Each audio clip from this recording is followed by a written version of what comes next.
Pak Jokowi nggak bisa lagi mengambil jalan yang mudah. Kenapa? Jalan mudah itu ditutup. Pak Jokowi harus mengambil jalan yang sulit dengan memasangkan Gibran. Saya masih ingat tuh, ketika tanggal 7 Oktober saya bertemu dengan Pak Jokowi. Pak Jokowi masih bilang, saya nggak mau kalau Pak Prabowo bersama Gibran kemudian Pak Prabowo kalah.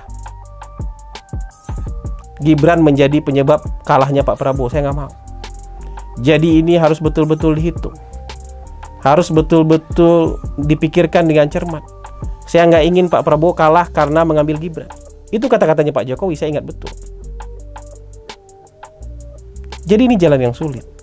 Jadi tidak seperti pikiran Anda bahwa ini demi kekuasaan, haus kekuasaan, perang Ibu Iriana dengan Ibu Mega. Pak Jokowi tidak sedangkal itu mikirkan bangsa.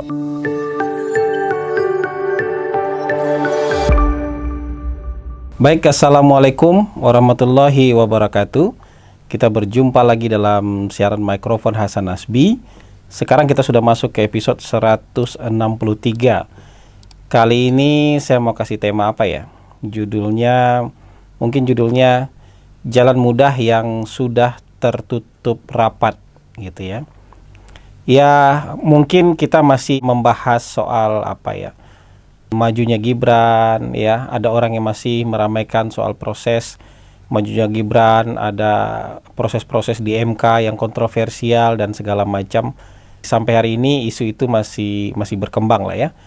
Dan ada tuduhan juga dari Adian Apitupulu misalnya bilang bahwa sebenarnya Pak Jokowi itu mulai berpisah jalan itu dengan PDIP dan Ganjar setelah menolak 3 periode kayaknya, usulan 3 periode yang menurut saya secara historis gitu lah, dari runutan waktu tampaknya itu jauh dari kebenaran ya. Itu jauh dari kebenaran. Saya ingin juga cerita versi saya yang mungkin Anda bisa bandingkan lah, kira-kira versi mana yang kemudian lebih masuk akal ya.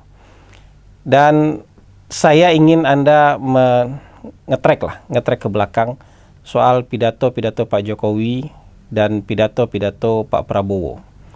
Jadi kedua orang ini selain melakukan rekonsiliasi politik tahun 2019, dua orang ini adalah juga mungkin salah dua orang yang paling traumatik dengan pembelahan sosial di negara kita gara-gara Pilpres. Dan mereka tahu itu sedikit banyaknya gara-gara kedua figur ini, gara-gara figur mereka. Jadi yang sebenarnya trauma soal keterbelahan sosial itu bukan hanya kita, bukan hanya keluarga yang kemudian tidak saling sapa karena berbeda pilihan politik, bukan cuman teman-teman yang bubaran grup WA cuman gara-gara beda pilihan politik, atau tetangga yang tidak saling menyapa gara-gara pilihan politik. Tapi dua orang puncak ini, dua orang yang punya pendukung sangat besar dan militan ini juga dua-duanya mengalami trauma yang luar biasa soal keterbelahan politik. Suka atau tidak suka ya, keterbelahan politik itu menumpang dalam kompetisi mereka berdua selama 2 periode. Jadi ini saya beberapa kali bilang dalam podcast ini selain rekonsiliasi politik, ini juga bagian dari skenario panjang rekonsiliasi bangsa. Karena luka akibat keterbelahan politik identitas. Jadi ini bukan cuma sekedar persaingan politik ini, tapi sudah politik identitas yang saling bermusuhan. Nah, luka yang disebabkan oleh keterbelahan politik identitas ini nggak gampang sembuhnya. Bahkan sampai hari ini juga mungkin belum terlalu sembuh.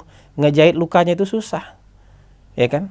Dan kan terlihat juga ketika misalnya Pak Prabowo akhirnya menerima tawaran Pak Jokowi untuk bergabung di kabinet, orang yang bukan pendukung Prabowo sebenarnya, orang yang benci terhadap Pak Jokowi langsung menemukan inang baru. Inang baru mereka adalah Anies Baswedan. Jadi sekarang ikon yang mereka majukan adalah Anies Baswedan. Walaupun sebenarnya Anies Baswedan secara individu saya tidak yakin merupakan bagian dari ini semua. Karena secara politik dia adalah orang yang punya pikiran moderat, tapi mungkin dia terima-terima aja kalau didukung oleh orang ini. Dan bisa saja memanfaatkan orang-orang ini. Tapi makin ke sini juga saya lihat Mas Anies kan lumayan berjarak ya, mencoba untuk menarik jarak, tidak terlalu kelihatan, tidak terlalu kentara bersama orang-orang ini. Begitu juga dengan pembenci Prabowo.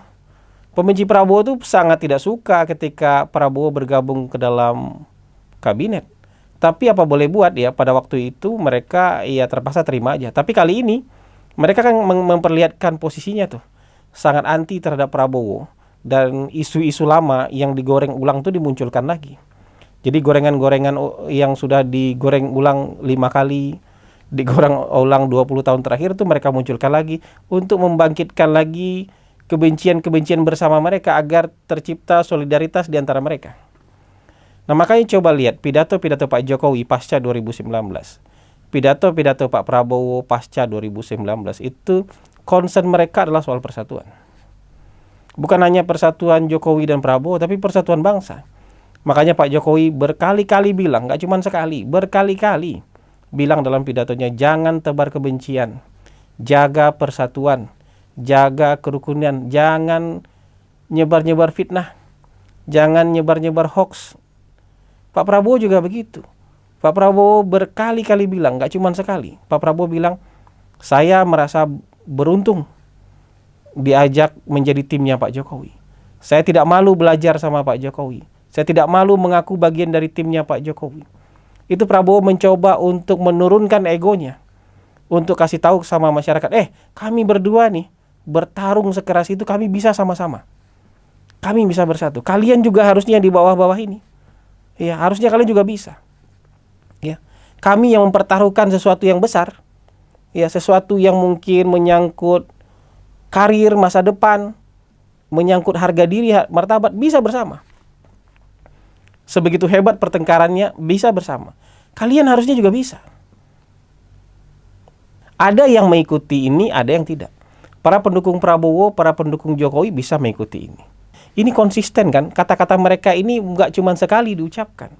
Kata-kata ini berkali-kali dalam beberapa tahun terakhir itu yang mereka ucapkan. Jadi kita bisa melihat bahwa Prabowo dan Jokowi akhirnya tidak bisa dipisahkan. Nah, itu juga menurut saya kenapa Pak Jokowi mencoba cawe-cawe mendesain politik Indonesia untuk tahun 2024. Setelah misalnya Nasdem akhirnya memutuskan mengusung Anies Baswedan, rencana harus berubah.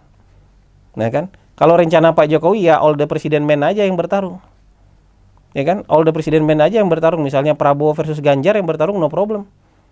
Karena siapapun yang menang nggak akan terjadi politik identitas kayaknya. Gitu. Kalau Prabowo bertarung bersama Ganjar, figur Ganjar nggak cukup kuat untuk menggerakkan kebencian itu. Sementara Prabowo tidak mau lagi menggunakan itu. Nah, gitu.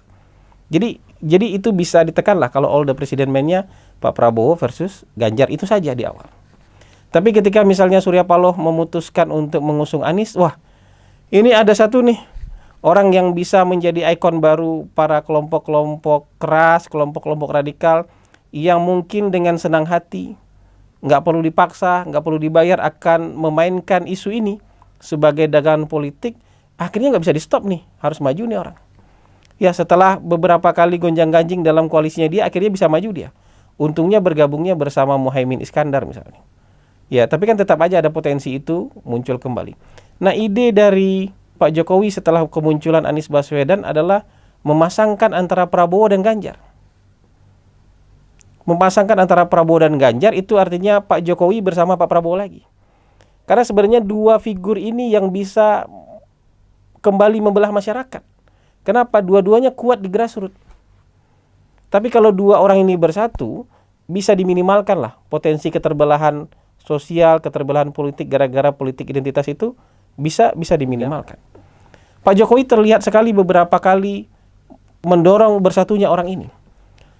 Di satu hari dia mendorong Ganjar, besok hari dia mendorong Prabowo, besok hari dia endorse Ganjar lagi, besoknya dorong Prabowo lagi. Begitu terus berulang-ulang. Dan itu kan dilakukan dengan serius. Dilakukan juga dalam event-event besar. Dilakukan dalam event-event yang nggak cuma sekali dua kali, tapi berkali-kali. Dan di akhirnya Pak Jokowi di ujungnya berusaha untuk mempertemukan mereka berdua. Silakan bicara. Bicara di pematang sawah. Semoga kalian bisa bersatu. Itu pekerjaan yang serius itu. Dan itu kan sudah nggak ada 3 periode pada saat itu. Udah selesai isu 3 periode pada saat itu. Tapi nggak ada titik temu memang. Ganjar merasa sebagai orang yang mewakili partai terbesar, ya nggak mau jadi nomor 2. Padahal waktu itu dia belum diumumkan. Masih jauh itu tiket dari tangannya Ganjar, tapi Ganjar sudah mempunyai posisi seperti itu. Pak Prabowo sebagai pemilik tiket, kalau Pak Prabowo kan udah pasti dapat tiket dari Gerindra. Minimal separuh sobekan tiket dia udah punya. Dia juga nggak mau karena dia ngerasa ini mungkin kesempatan terakhir dia. Ya, ini mungkin juga perjuangan terakhir dia, ya. Dan elektabilitas dia juga cukup tinggi. Dia pemilik partai, sudah lebih senior. Kenapa nggak Ganjar aja dulu yang jadi nomor 2 sementara? Atau Pak Prabowo juga mungkin cuma 1 periode untuk jadi presiden. Tapi nggak kunjung ketemu. Meskipun nggak kunjung ketemu, Pak Jokowi itu tidak putus asa. Sangat tidak putus asa untuk mencoba terus mempersatukan mereka. Walaupun pintu agak sedikit ketutup, ketika 21 April tahun 2023, sehari sebelum Lebaran, Jokowi juga kaget, loh, Mas Ganjar diumumkan menjadi calon presiden. Padahal ide untuk mempersatukan mereka itu masih jalan sebenarnya.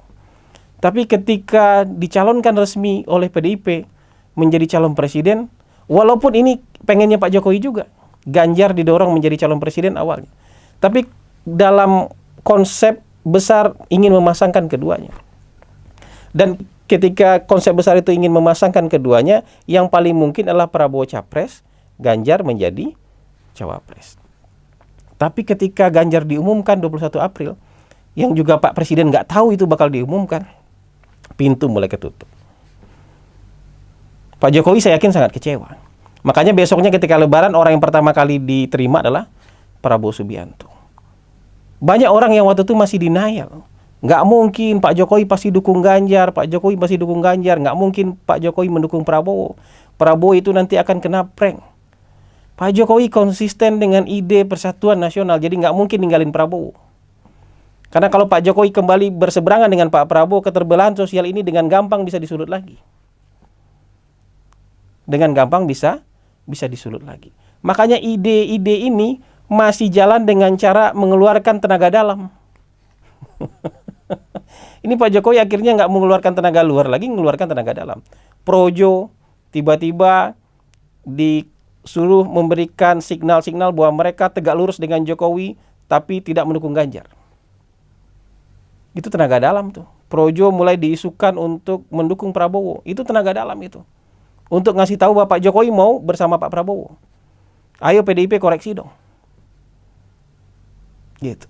Kemudian terakhir PSI, ya, ketuanya Kaisang.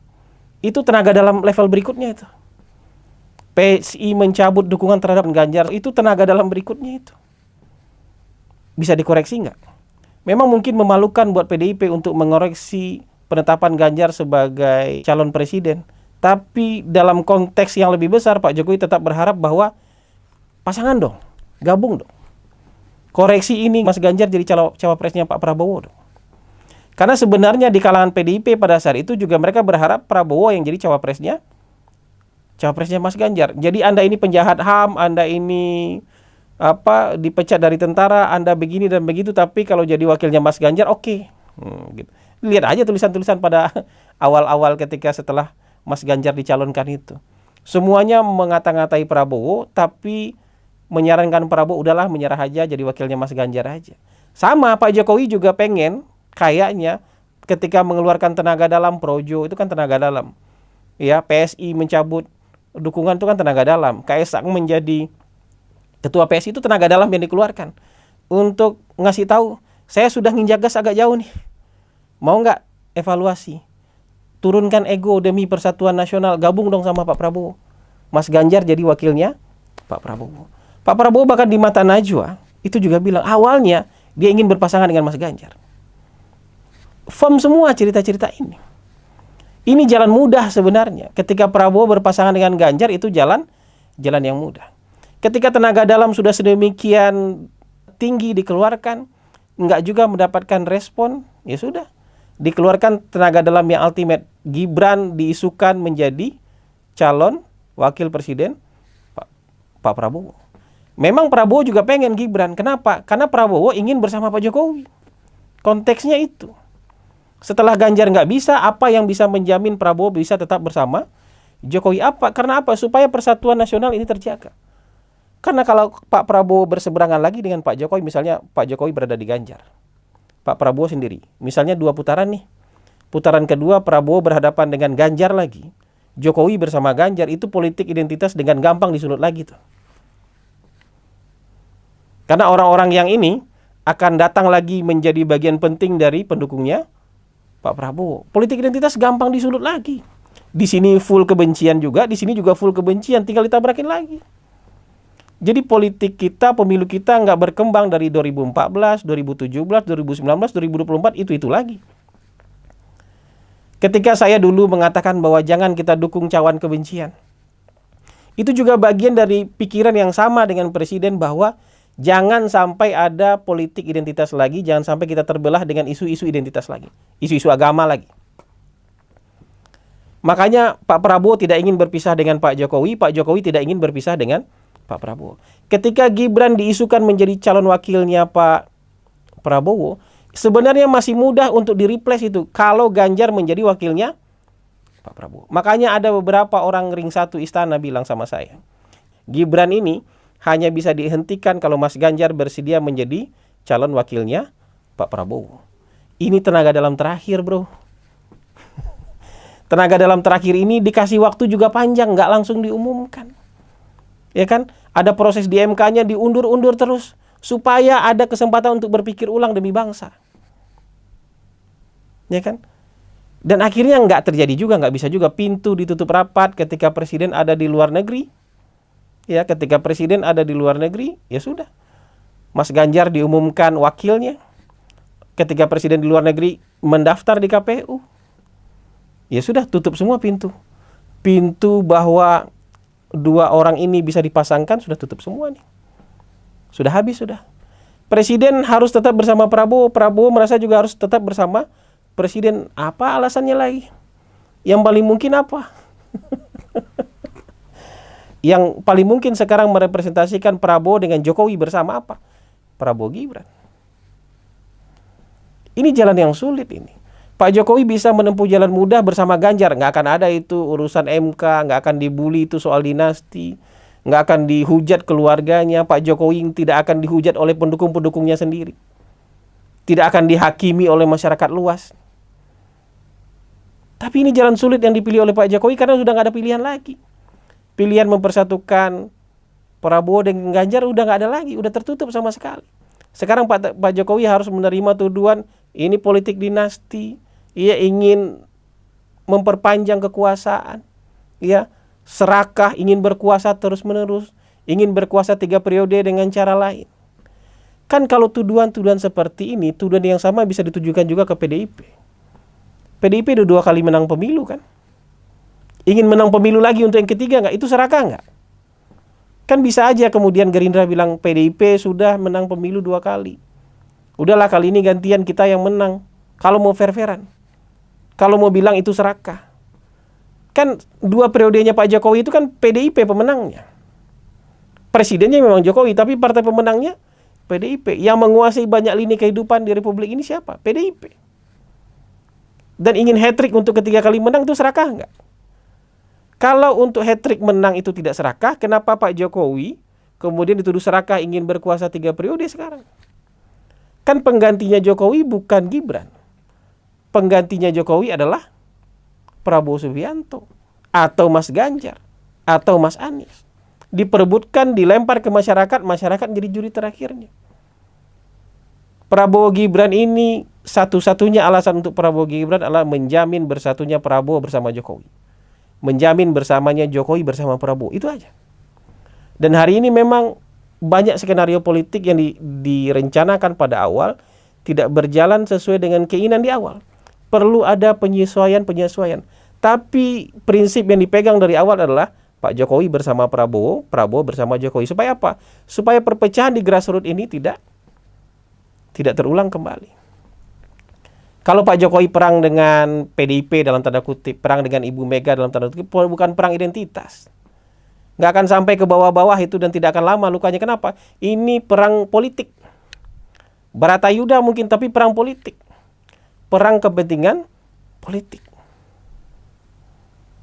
Jadi bukan politik identitas yang akan menyebabkan adik dan kakak bermusuhan, kerabat saling tidak sapa, tetangga tidak saling menegur, nggak akan sampai begitu. Karena ini hanya akan menjadi perang politik, bahkan di ujungnya nanti akan jadi perang dua individu aja. Pak Jokowi bersama Ibu Mega, melawan Ibu Mega. Paling jauh itu seperti konfliknya Pak SBY dengan Bu Mega. Sudah naik turun itu, kemenangannya Pak SBY menang 2 kali, habis itu Bu Mega menang 2 kali, nggak pernah bisa ketemu juga mereka. Tapi dua orang mereka itu aja. Masyarakat nggak terbelah gara-gara mereka. Nah, kali ini Pak Jokowi mengambil pilihan jalan yang sulit. Jalan yang sulit ketika Gibran harus berpasangan dengan Prabowo Subianto demi bersamanya dua orang ini. Karena dua orang ini yang paling kuat untuk bisa ditumpangi oleh politik identitas. Pak Jokowi dulu pernah berpikir bahwa dengan menggandeng Kiai Ma'ruf politik identitas bisa diredam. Ternyata nggak bisa. Kenapa? Ikon yang ingin ditumpangi itu bukan Kiai Ma'ruf. Walaupun Kiai Ma'ruf pernah memberikan fatwa Ahok bersalah, ia menjadi ikon terkuat waktu itu ketika misalnya Ahok menista agama, misalnya dituduh menista agama, Kiai Ma'ruf Amin figur terkuatnya. Tapi dengan merangkul Kiai Ma'ruf Amin tidak bisa meredam apa-apa. Karena ikon yang ditumpangi oleh kepentingan politik identitas bukan Kiai Ma'ruf Amin, tapi Prabowo Subianto. Di sini, ya, orang-orang yang benci dengan politik agama namanya kelompok NKRI harga mati, tapi yang juga pemarahnya sama, kira-kira tensi dan tekanan darahnya sama tingginya, itu ikonnya waktu itu adalah Jokowi. Itu yang menyebabkan mereka harus bersama. Apapun ceritanya, mereka berdua harus bersama. Dan kali ini jalan untuk mereka bersama hanya dengan memasangkan Prabowo bersama Gibran. Pak Jokowi nggak bisa lagi mengambil jalan yang mudah. Kenapa? Jalan mudah itu ditutup. Pak Jokowi harus mengambil jalan yang sulit dengan memasangkan Gibran. Saya masih ingat tuh, ketika tanggal 7 Oktober saya bertemu dengan Pak Jokowi. Pak Jokowi masih bilang, saya nggak mau kalau Pak Prabowo bersama Gibran, kemudian Pak Prabowo kalah. Gibran menjadi penyebab kalahnya Pak Prabowo, saya nggak mau. Jadi ini harus betul-betul dihitung. Harus betul-betul dipikirkan dengan cermat. Saya nggak ingin Pak Prabowo kalah karena mengambil Gibran. Itu kata-katanya Pak Jokowi, saya ingat betul. Jadi ini jalan yang sulit. Jadi tidak seperti pikiran Anda bahwa ini demi kekuasaan, haus kekuasaan, perang Ibu Iriana dengan Ibu Mega. Pak Jokowi tidak sedangkal itu mikirkan bangsa. Pak Jokowi punya cita-cita. Anak dia, cucu dia mengalami Indonesia emas. Indonesia yang maju. Indonesia yang berpendapatan tinggi. Keluar dari middle income trap, bonus demografi menjadi berkah buat Indonesia. Dan itu hanya bisa terjadi kalau kita tidak terbelah karena politik identitas. Pikiran panjang itu akhirnya harus dijalani dengan strategi yang hari ini menurut Anda tidak biasa. Mungkin strategi yang menurut Anda haus kekuasaan. Enggak, ini dua orang ini lagi berkorban nih. Pak Prabowo dengan Pak Jokowi lagi berkorban untuk dihujat orang ini. Demi apa? Demi mereka berdua bisa bersama. Dan saya yakin kemarin itu, walaupun Gibran sudah diputuskan oleh MK, tapi kemudian PDIP bilang Ganjar bersedia menjadi wakilnya Prabowo, selesai itu. Nggak ada itu Gibran jadi calon wakil presiden. Tapi ya sudah sekarang, nasi sudah jadi bubur. Yang penting kita berpegang pada prinsip dua orang ini aja. Bahwa kita berkompetisi kali ini untuk mencari siapa nomor satu aja. Karena setelah itu membangun bangsa harus bersama-sama. Makanya saya senang itu ketika Ibu Puan bilang, enggak, Gibran enggak mengatakan keluar dari PDIP. Gibran hanya pamit. Saya harap begitu juga. Gibran tidak keluar dari PDIP. Dan kalau nanti PDIP enggak punya presiden, bisa punya wakil presiden yang diwakili oleh Gibran. Terima kasih. Itu saja yang bisa saya sampaikan. Semoga bisa jadi renungan buat kita bersama. Wabillahi taufik wal hidayah. Wallahu muwafiq ila aqwamit thariq. Assalamualaikum warahmatullahi wabarakatuh.